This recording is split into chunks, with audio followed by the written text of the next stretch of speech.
Thanks, David. And good morning, my brothers and sisters and young people. My name is Benjamin, and this is my story. Looks like the weather will hold, called Rachel from inside the house. Well, more of a hovel, really. On the outskirts of Bethlehem was a little cluster of huts. Around some shared space we all wistfully called a road. Shepherd's Road, we called it. But it was really just more dirt. And just beyond that was Reuben's grain fields, and past that, the hill.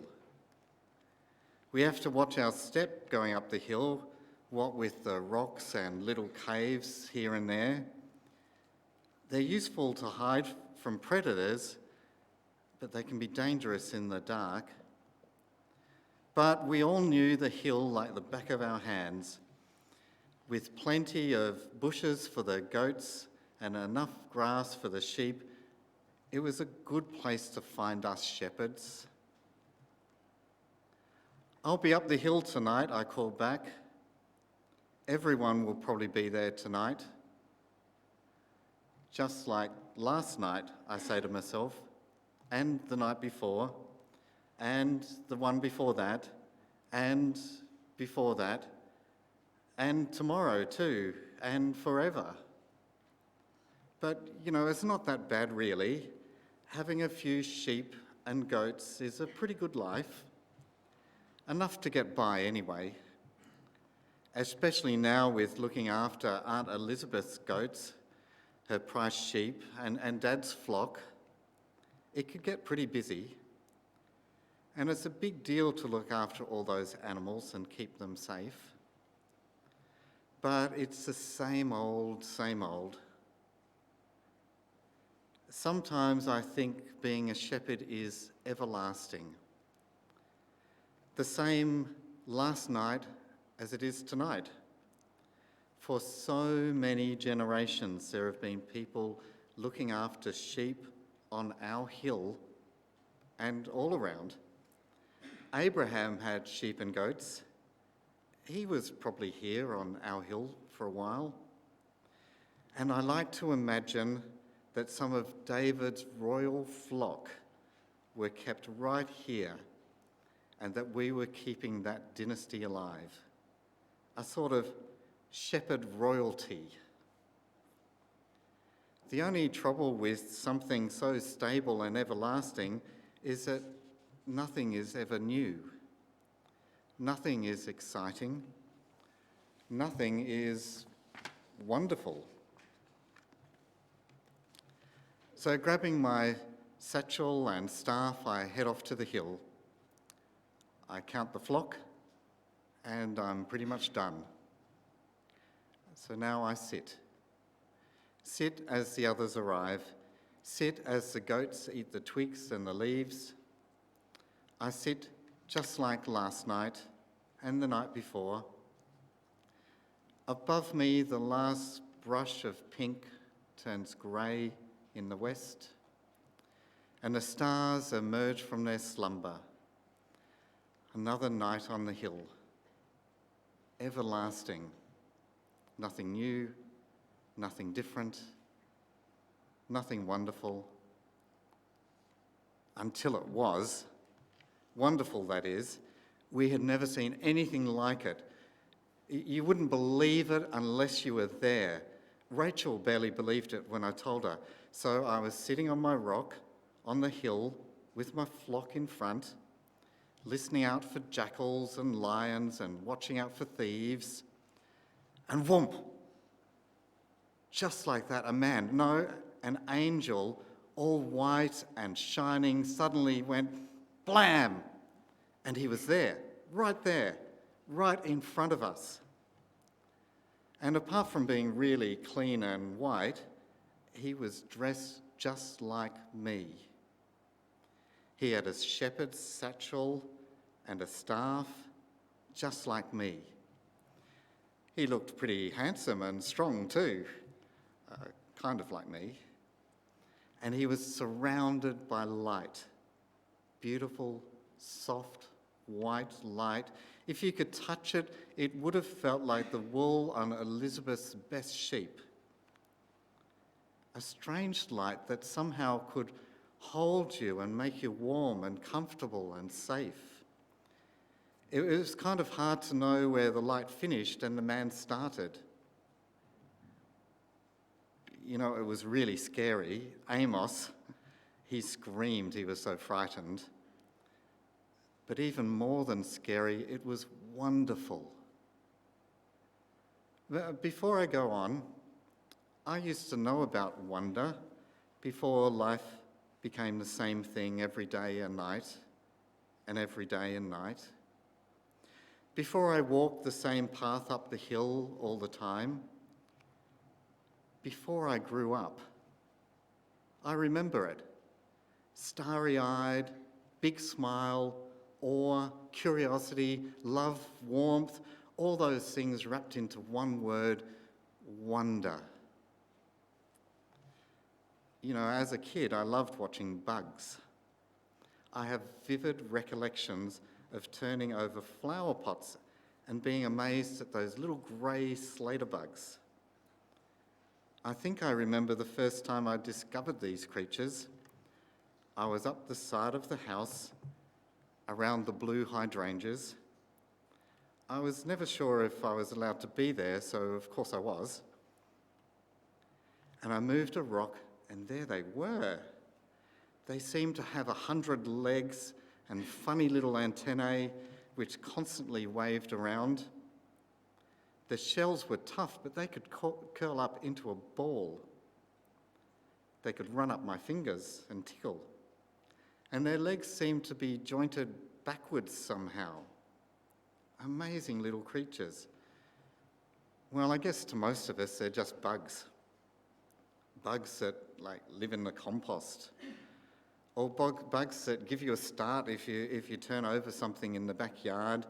They're nothing special. But to me, as a little boy, they filled me with wonder. And you know, I could never work out why Mum didn't like these little friends inside to visit. And then there was a time I found a blue-tongued lizard outside Jedediah's cave. Oh, what a day. It was pretty slow moving, and I was coaxing it out of its hiding space when, whoop! It bit me right in the middle of my palm. I was so excited I ran down the hill and proudly showed off my bloodied hand to everybody. A blue tongue. It bit me. What a wonderful day. And then there was a time I watched a caterpillar spin a cocoon and a monarch butterfly emerge from its chrysalis. A column of ants heading off to find food. And you know, once I even saw a starfish in a rock pool glide silently across the sand. So many wonders for a little boy. So being shepherds yourselves, you may have been impressed with these little critters too, or you may not have felt the same awe about bugs when you were little. But I bet there was something. The first time you recall watching the sunrise, or that time you worked out how Mum's lipstick worked and how well it could decorate her bedroom. The wonder of swimming on a beach or feeling a boat under sail carve a wake through choppy seas. The wonder of an engine rattling in a tractor. Or that wonderful feeling of space when you're on top of a hill looking out over the Murray and its floodplain. That feeling of wonder comes pretty easy to a child, and I hope you can remember it because it's much harder as an adult. We've seen that, we've been there, we've done that.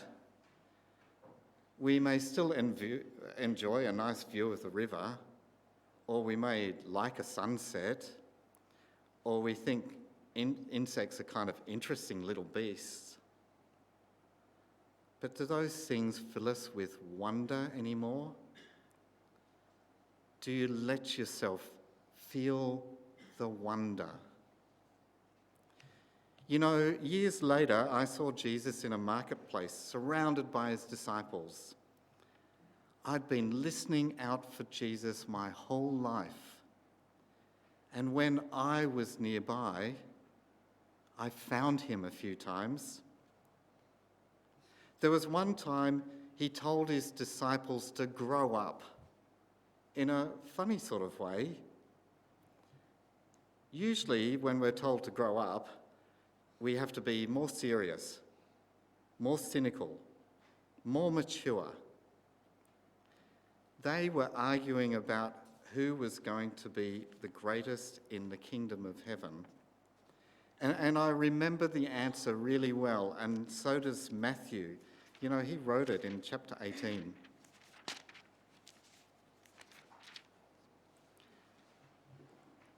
And at that time, the disciples came to Jesus saying, "Who is the greatest in the kingdom of heaven?" And calling to him a child, he put him in the midst of them and said, "Truly I say to you, unless you turn and become like children, you will never enter the kingdom of heaven. Whoever humbles himself like this child is the greatest in the kingdom of heaven. Whoever receives one such child in my name receives me. But whoever causes one of these little ones who believe in me to sin, it would be better to have a great millstone fastened around his neck and be drowned in the depths of the sea." What a slapdown. You want to be great? Become like a little beginner again. You need to grow up and work out how to be great. Jesus said, to grow up, we have to be like a child. We have to feel the wonder.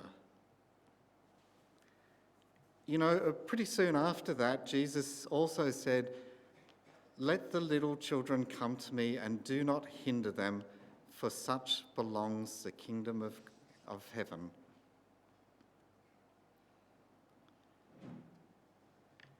Can you see it? Not only to be great in the kingdom do we have to become like children, but to be in the kingdom at all, we need to be just like children. You know, watch them for a while when they see or hear something new. Watch them when they open a present. The wonder is written deep in their face. You know, it's funny to think that we smart and wise adults could learn something from a child. So often, up the hill at night, to keep awake, we would talk or sing. And one of my favourite songs, and we were singing it just before the angel turned up, is from the prophet Isaiah. And it goes like this. It's in chapter 9. "The people who walked in darkness have seen a great light. Those who dwelt in the land of deep darkness, on them has light shone." I'll give you a little spoiler. We had plenty of light that night. "For to us a child is born, to us a son is given, and the government will be upon his shoulder, and he shall be called Wonderful Counsellor, Mighty God, Everlasting Father, Prince of Peace, and of the increase of his government and peace there will be no end. On the throne of David and over his kingdom, to establish it and to build it with justice and righteousness. From this time forth and forevermore, the zeal of the Lord of hosts will do this." What an absolute joy for Isaiah to see God, the mighty and everlasting God, in a newborn child. A baby who has just been born, Not even for one watch yet, Isaiah could see eternity and power and might and majesty and peace. Oh, what a song he wrote for us. But my most favourite part of that song is for to us a child is born, and this baby will be called Wonderful Counsellor. You know, a counsellor is someone who helps you. Most counsellors do a lot of listening and some questioning and offer a bit of advice. Not many counsellors provide wonder. When Jesus counselled his disciples, he told them to grow up and become like children. He counselled them to search for wonder again. You know, in my opinion, there's nothing more wonderful than seeing a newborn baby. And that night, Amos and Seth and me and the other shepherds, we all saw a newborn baby. You know, but I'm getting ahead of myself. We thought that angel was scary and wonderful all at once. Dressed like us and shining light all around, he told us about a newborn baby. The angel told us the Saviour of the world had been born right here in Bethlehem. And just like Sarah's baby, because, you know, Sarah and John were poor, he was in a feeding trough not far from the hill. Before we could even think to move and go and see this baby, the next wonder happened.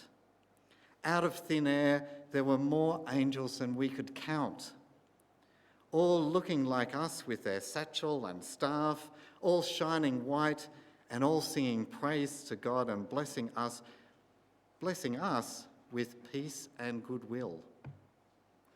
Glory to God in the highest and peace on earth, they sang as they rose one by one into the sky.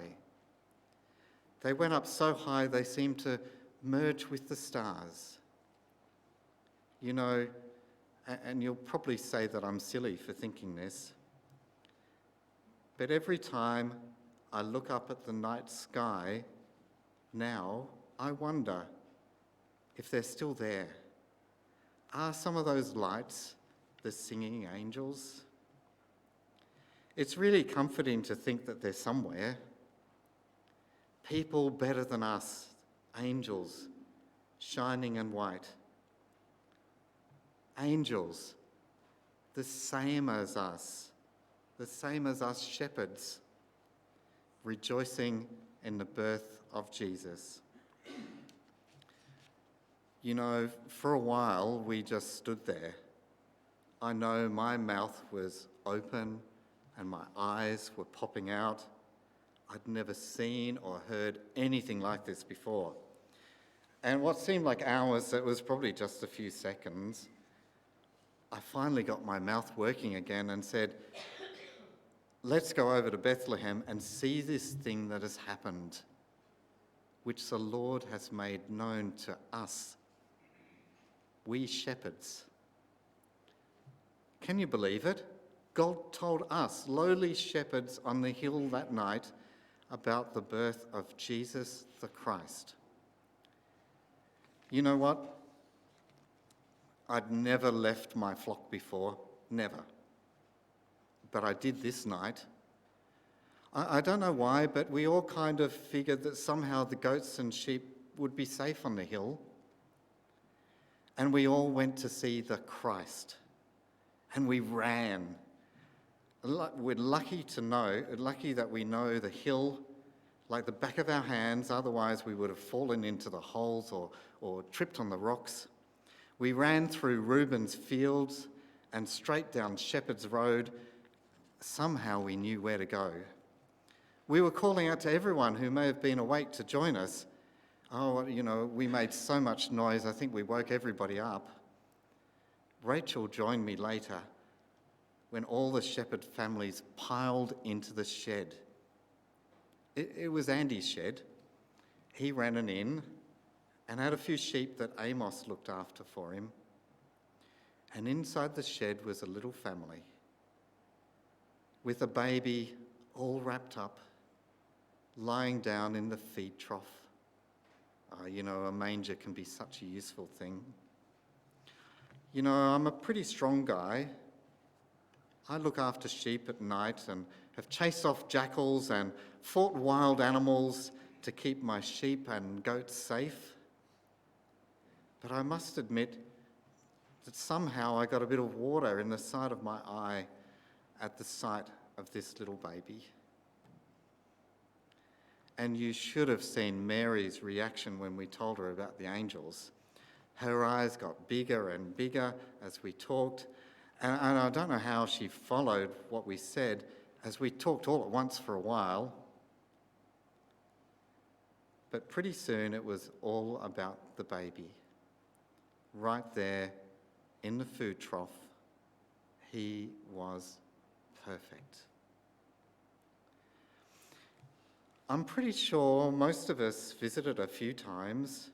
We gave them things, clothes for Jesus, some food, whatever we could spare. Everyone loved Mary and Joseph, and especially Jesus. And the whole experience made me think. It made me question. It made me want to change all the things a counsellor would have me do. And it was wonder that made this all happen. Just like a little child, the wonder of seeing something new, the wonder which makes us curious to find out more, the wonder that causes us to see beauty, wonder which keeps us humble. It's really hard to be proud and arrogant when you are just filled with awe. I think we're made for wonder. This little baby counselled me to change. Jesus was, as a baby, a counsellor of wonder. And I spent the rest of my life listening out for him, finding him when I could, hearing him say that sometimes times will be good and sometimes they'll be bad, hearing him say that we should be like children, full of wonder and awe. There was a time on a different mountain, far from my hometown of Bethlehem, when Jesus said a huge number of wonders all at once, and one of them really struck me. My friend Matthew wrote them down in chapter 6 of his book.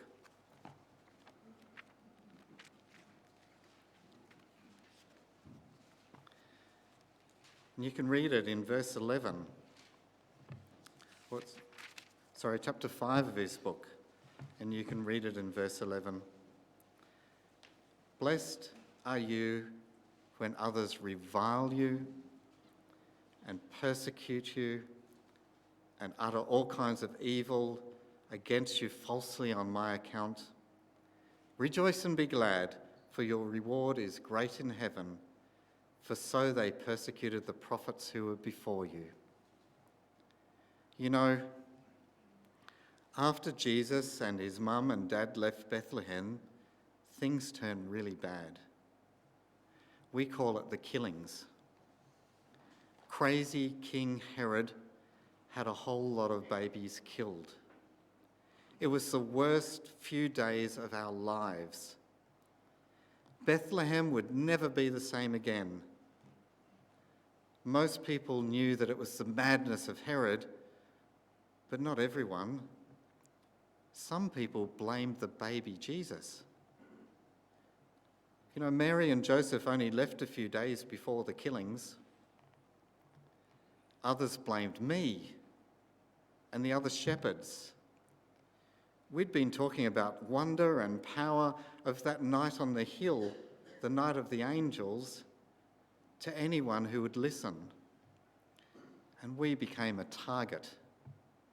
We were accused of all sorts of evil because of Jesus. Amos was beaten up pretty bad one night. And me, I had all Aunt Elizabeth's goats stolen, and all that was left in her shed was a blood-covered dagger. But Rachel had it the worst. There were no threats, no violence, just whispers behind her back, being charged more at the market. She missed out on a promotion at work. She was always the subject of gossip, all because she tried leading a moral life, all because she would not join in the nastiness at work, because she wouldn't join the jokes, she wouldn't overclaim on her timesheet, she wouldn't complain and she just got on with the job. Rachel was bullied and ridiculed for her work ethic, her lifestyle, and her beliefs. And I know others of us shepherds who suffer like this too. But we decided to stick with our principles.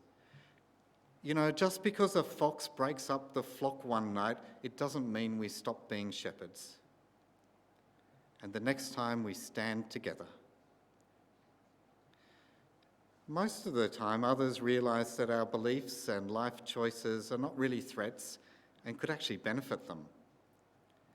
They might not join our beliefs, but they could see how honesty and love and joy and peace and patience and kindness and goodness and faithfulness and gentleness and self-control can all benefit their business. Sometimes that's enough to help cope with the bullying and ridicule.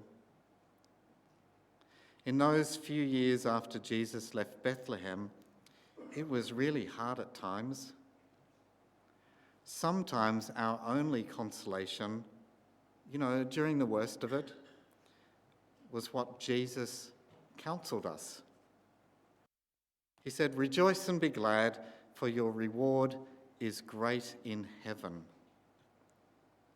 For so they..."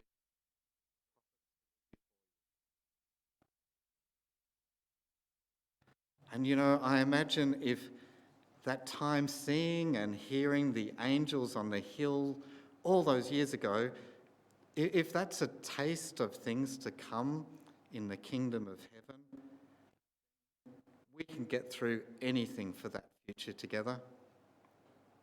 If only we remember the angels. And but I do every time I look at the stars. Time's getting on, and you've listened to my story so well, thank you. But I've only really just started. I've only told you one part of my favourite song. The song, "For to us a child is born, to us a son is given, and the government will be upon his shoulder, and his name shall be called Wonderful Counsellor, Mighty God, Everlasting Father, Prince of Peace." I've only mentioned how Jesus was my counsellor of wonder. I've not really mentioned how Jesus, even at his birth, was a mighty God, or how he was everlasting, our Father and Prince of Peace. And he was that and so much more. But to me, on that night of the angels, Jesus was my counsellor of wonder. So every year, Rachel and I and Amos and like everybody, we got together and celebrated and remembered that night. We would decorate Andy's shed and put food in the manger for us to eat all together. We would light lots of lamps and pretend they were the angels, and everyone was welcome. And I hope you, as shepherds, have some sort of celebration to remember the birth of Jesus. The night the world changed forever. The night Jesus Christ, the wonderful counsellor, the Lord of the shepherds, was born. My name is Benjamin, and that was my story.